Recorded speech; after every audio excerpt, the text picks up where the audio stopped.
Welcome back! We're back! That felt like a long time, didn't it? I know it was only 4 days, but it felt like such a long time. Welcome back to the wine show at home, in my attic, upstairs, bottles of wine tucked away here, hopefully to keep people entertained, to showcase the fine wines of Britain's independent wine merchants, and talk total and utter nonsense.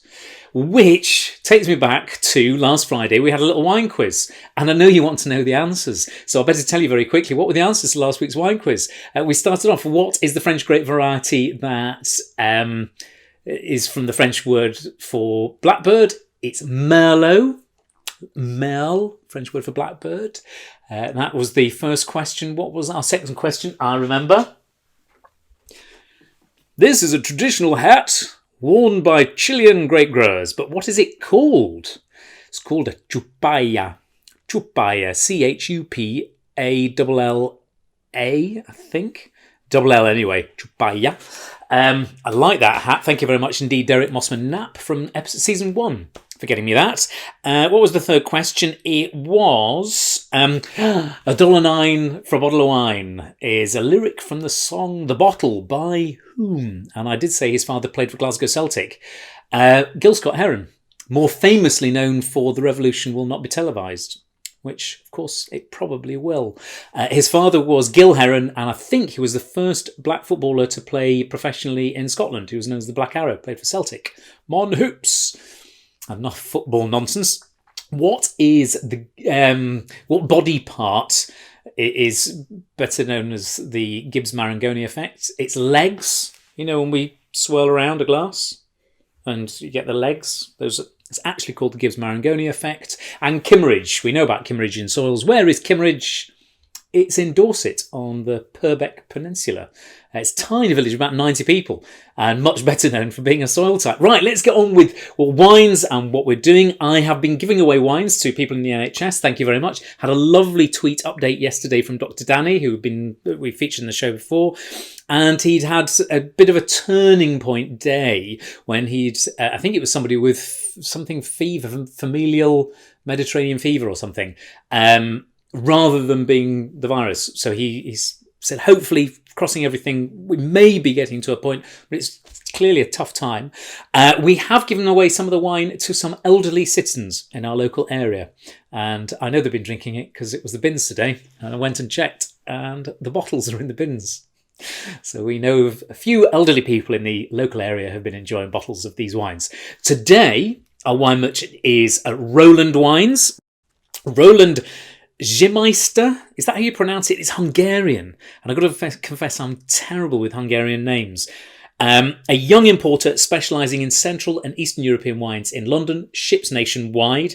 Roland really looks out for people who are smaller, minimal intervention, ideally organic or biodynamic producers. Lots of people using interesting things like eggs and fermenting eggs. We're going to talk about those. But allowing the wine to sort of express a sense of place. And the place we're going to start with is somewhere I've been to not that long ago. We're going to start in Hungary, Tokaj. Now, this is not Tokaj pudding wine. This is dry Furmint. And if you've not got into dry Furmint, you have got such a treat coming. Oh, this is serious. Now, this is Tempo Furmint Szolo, 2018 from Tokaj in Hungary, £17.50. Not a cheap glass of wine, this, but such a good one. Made by a lady called Timea Ellis. Timea Ellis, I think. Young winemaker, inherited a vineyard just a third of a hectare. So that's like a third of a football pitch from her grandfather, and decided to make a career out of it. I think now she's got a little bit more land. And these are serious wines. You can tell the origins of Furmint. It's a half-sibling. Caroline Gilby told me this. It's a half-sibling of Riesling, so it's aromatic, orange pith, slightly floral, a touch of aniseed in there as well. And it's also a half-sibling of Chardonnay. There's a structure to it. There's mouthfeel, body. That is delicious. Very nice. It's just 7 hectares of vines that she has, mainly 60 to 80-year-olds planted with Furmint and Haslevlu. Haslevlu is the Hungarian word for linden leaf. It's the only Hungarian word that I know, but it does mean linden leaf. And she does a lot in eggs. Now, what you do is you put the wine into a sort of cement egg, about the size of this room, and the Coriolis effect, the spin of the earth, lifts up any solids that are in there, and it gives more roundedness and texture to the wine. And you can taste it in here. That's brilliant. We've got some photographs of her. She is a young mum, and in which case she should probably like today's book recommendation, which is The Knackered Mother's Wine Guide. This is by Helen McGinn, friend of mine. Hello, Helen. You will know Helen from Saturday Kitchen. Brilliant wine expert presenter on Saturday Kitchen. And she started a thing called Knackered Mother's Wine Club, because that's exactly what she was, and indeed all her friends. And this is the guide. It's a brilliant, no-nonsense, straightforward guide to wine. If you want to just feel like you're getting into wine, you've got some fun but fascinating reading, I cannot recommend this heartily enough. I'm a knackered dad, and I read it. And I know from your emails, thank you for sending them in, there are lots of knackered mothers there. Maybe after reading this, you'll go and do a WSET course. Thank you very much. The WSET are helping us put this on air, keeping us going, ticking over. Right, should we try another wine? We should. This is a Zweigelt. This is Velue Zweigelt by Johannes Zillinger from the Weinviertel region in Austria, 1850. Today we've got some quite smart wines, but they are genuinely worth it. They really are. There's a lovely quote, I've written it down here, from Johannes. The most beautiful pictures are painted by nature. With minimalistic winemaking in the cellar, we frame those artworks. This is an artwork, beautifully framed. Now, Zweigelt, what is it like? It's sort of in the same place as Gamay and Pinot Noir, kind of. This is mid-weight. Remember when we were doing the tasting notes last week? That's refreshing acidity to it. There's a tang to the acidity here. You could quite happily sit, bung this in the fridge a little bit. It's much better served slightly chilled. You want to go and have it in the fridge. It would be beautiful with tuna. You like grilled tuna steaks and things.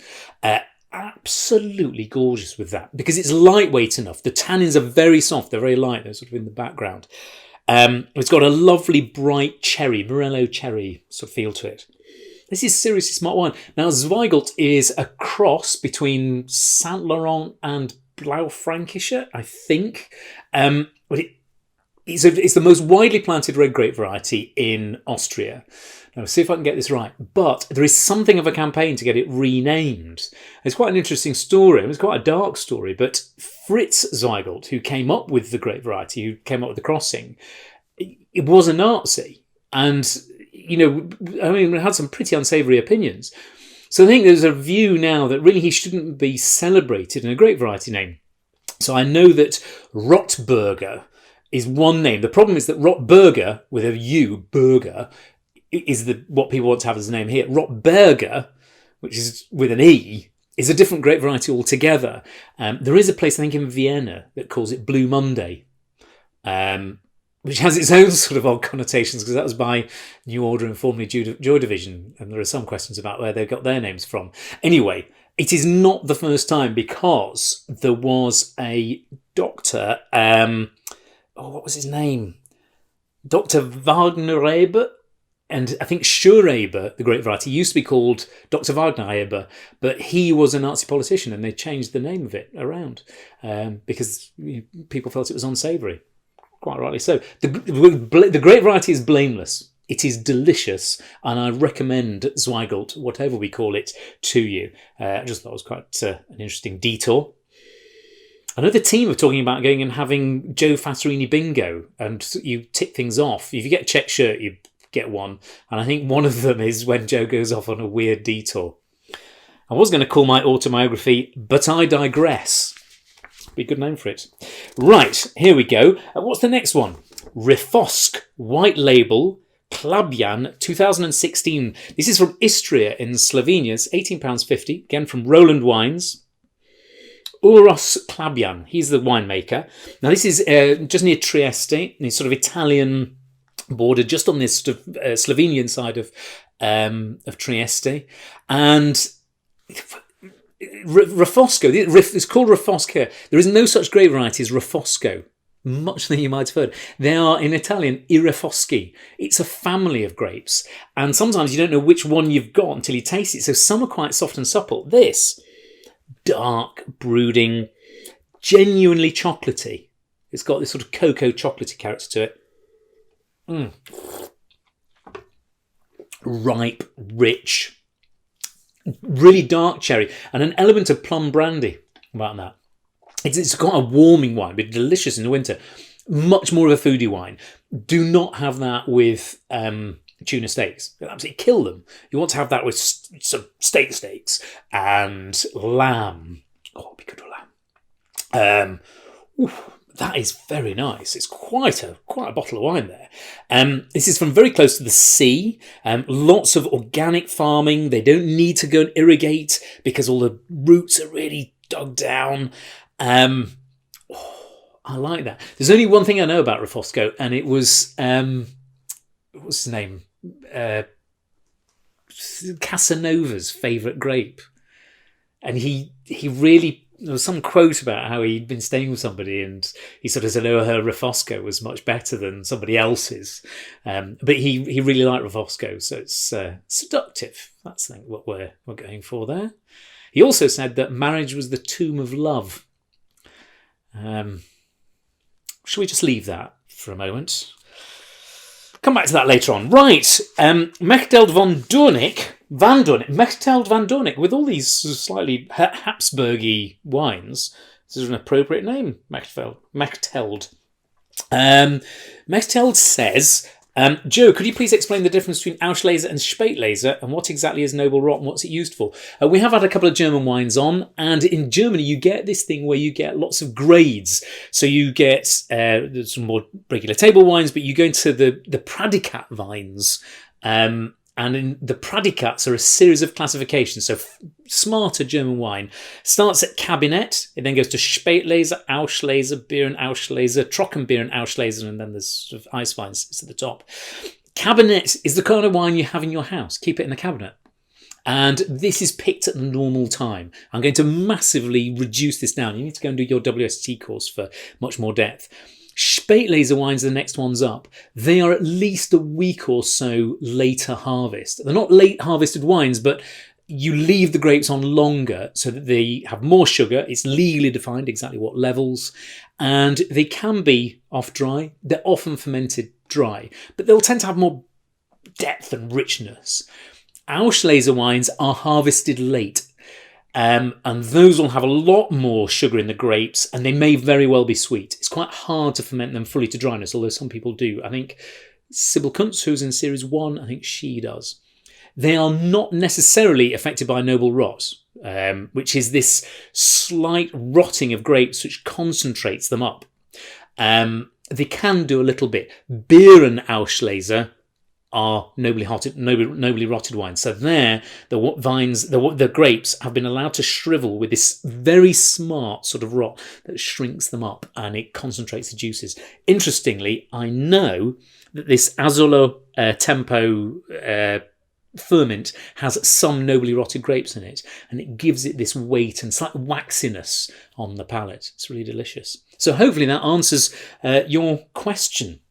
Thomas Jefferson, I know when he'd heard about the amazing wines of Europe, and when they discovered Spätlese wines, he sent across and asked to have it sent back. Both Spätlese and Auslese were discovered in the 18th century at Schloss Johannesburg, and Schloss Johannesburg appears in Series 3 of The Wine Show.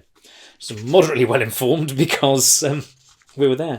Liam Mycroft, question for Joe. With Albarino having become so popular in recent years, which white variety, is variety, not varietal, Liam, not that I'm being picky, do you think will be the next breakthrough in Spain? You suggest Godello Verdejo, or is there something else waiting for exposure?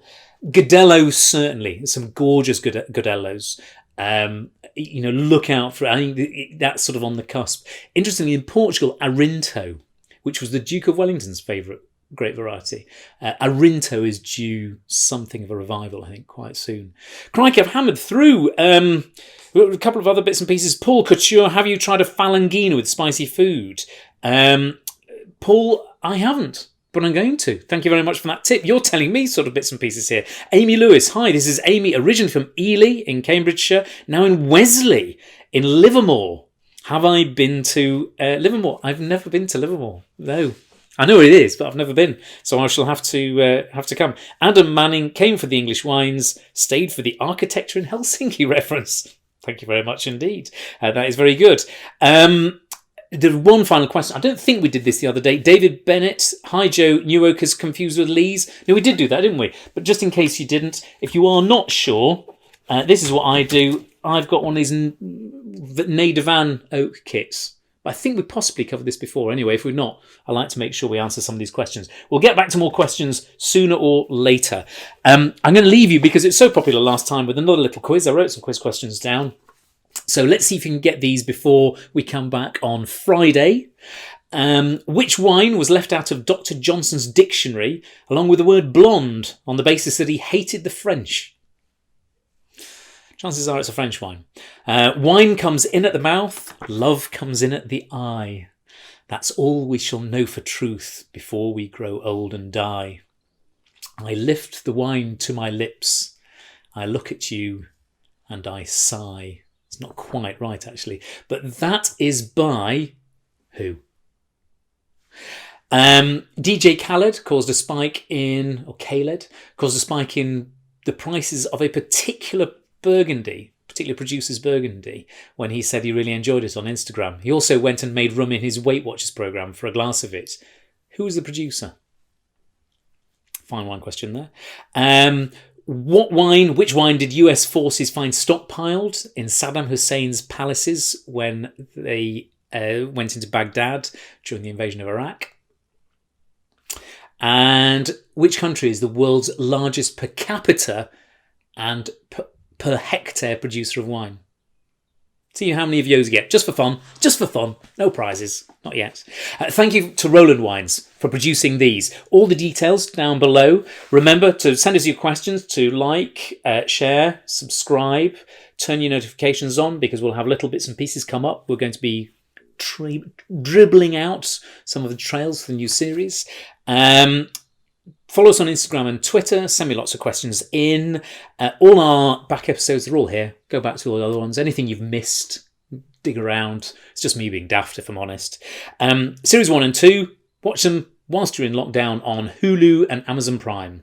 Lots of fun. Loads of people have been going back to that. It's really nice to hear that. Thank you all for tuning in. Thank you, Charlotte, Elle and Louis, helping to put this all together. Stay home. Stay safe. Save our NHS, save whatever healthcare system you have when you're at home. I know we have viewers around the world. Thank you all for joining us. See you again on Friday. Look after yourselves. Bye.